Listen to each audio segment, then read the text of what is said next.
বললি রাকিব চৌধুরী বেঁচে গেছে? যে ডাক্তার ওকে বাঁচিয়েছে ওর বংশ নির্বংশ করে দে। আমার সারা রাতের আনন্দ উৎসব মাটি করে দিল। আমি রাকিব চৌধুরীর মৃত্যু সংবাদ চাই, মৃত্যু সংবাদ। নবাবকে খবর দে। নবাব! আচ্ছা তুমি বলো পিয়া। না দীপু না, মা কখনো সন্তানের কাছে মিথ্যে বলতে পারে না। আমার মনে হয় হাবিবুল্লাহ তোমাকে দিয়ে কোনো অন্যায় কাজ করবার চেষ্টা করছে। তাতে হাবিবুল্লাহর কি স্বার্থ? ইয়াং ম্যান, হাবিবুল্লাহকে তুমি কতটুকু চেনো? ওই লোকটার সামাজিক মর্যাদা কি, সমাজের স্থান কি পর্যায়ে, তাকে তুমি জানো? বসো। যে লোকটা আইনকে ফাঁকি দিয়ে অবৈধ কাজকর্ম করে, সমাজে যে একজন সন্ত্রাসী কালোবাজারি হিসাবে চিহ্নিত, তার কথা তোমাকে বিশ্বাস করতে হবে? তোমার মনে যে প্রশ্নের ঝড় উঠেছে, একমাত্র তার উত্তর আমি তোমাকে দিতে পারবো। পিয়া, আমাদের একটু চা দিতে বলতো মা। কি হলো, যা।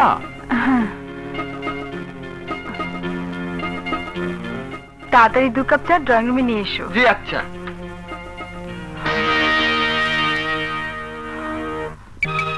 এই সেই জায়গা যেখানে তোমার বাবাকে নির্মমভাবে হত্যা করা হয়েছে। এখনো তোমার বাবার রক্তের দাগ মুছে যায়নি। এবার নিশ্চয়ই স্বীকার করবে তোমার বাবার খুন হওয়াটা আমি দেখেছি। একই সাথে তোমাকে এও স্বীকার করতে হবে তোমার বাবার খুনিকেও আমি চিনেছি। বলুন আমার বাবার খুনিকে। বলবো বলেই তোমাকে আমি এখানে নিয়ে এসেছি, কিন্তু তার আগে তোমাকে আমার দুটো শর্ত মানতে হবে। আমার বাবার খুনের প্রতিশোধ নেবার জন্য আমি যে কোনো শর্ত মেনে নেব। আমার প্রথম শর্ত, হাবিবুল্লাহ আমার 1 কোটি টাকার মাল হাইজ্যাক করে নিয়ে গেছে। বিনিময়ে তোমাকে হাবিবুল্লাহর গোডাউন থেকে 2 কোটি টাকার মাল হাইজ্যাক করে এনে আমাকে দিতে হবে। তাই হবে। আমার দ্বিতীয় শর্ত, পিয়ার জীবন থেকে তোমাকে সরে যেতে হবে।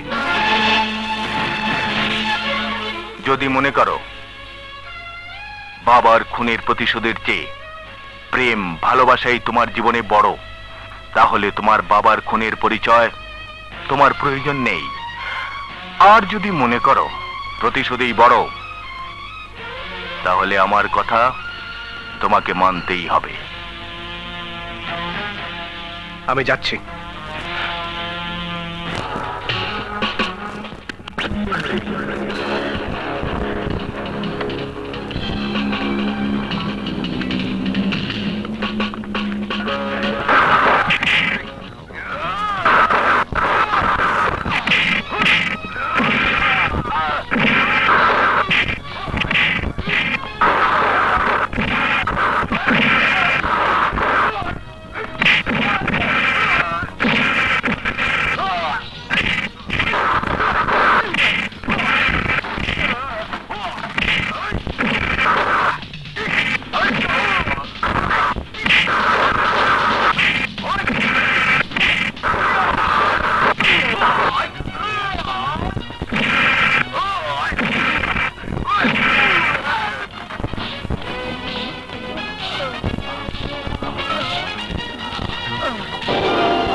আইনের মানুষের আপন লোক বেআইনি মালে ট্রাক নিয়ে যাচ্ছে, এটা কেমন কথা?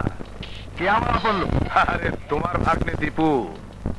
হ্যাঁ, বিশ্বাস নয় হাইওয়েতে গিয়ে দেখো। হ্যাঁ, ট্রাক নম্বর চট্টগ্রাম ট 5793। হ্যালো হ্যালো হ্যালো,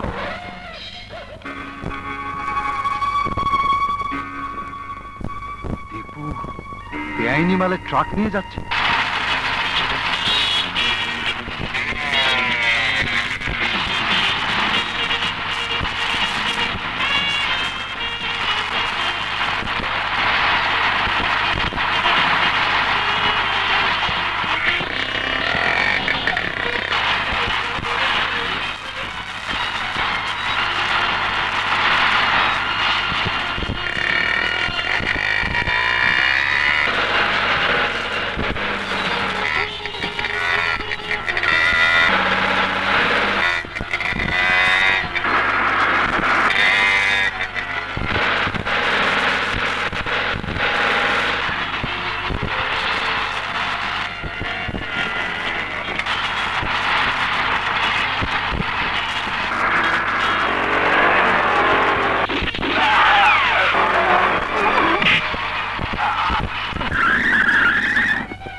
কে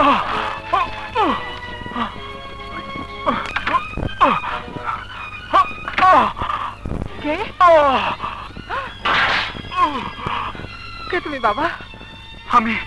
আমি এক মাহারা সন্তান। পুলিশ আমার পিছু নিয়েছে। পরে পরে সব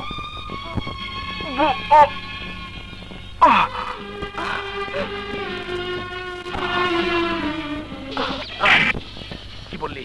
আবার বল বল। হাবিবুল্লাহ, সংবাদটা পেয়েছো নিশ্চয়ই? শোনো, দীপু একটি ঘুড়ি, তাকে নিয়ে তুমি ইচ্ছে মতো খেলতে চেয়েছিলে, কিন্তু না, ঘুড়ির নাটাই এখন আমার হাতে, তাই ওকে নিয়ে আমি খেলবো, আর তুমি বোকার মতো চেয়ে চেয়ে দেখবে।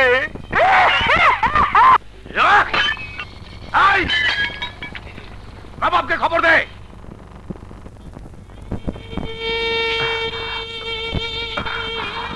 দুধটুকু খেয়ে নাও বাবা। কি হলো? নাও, খাও।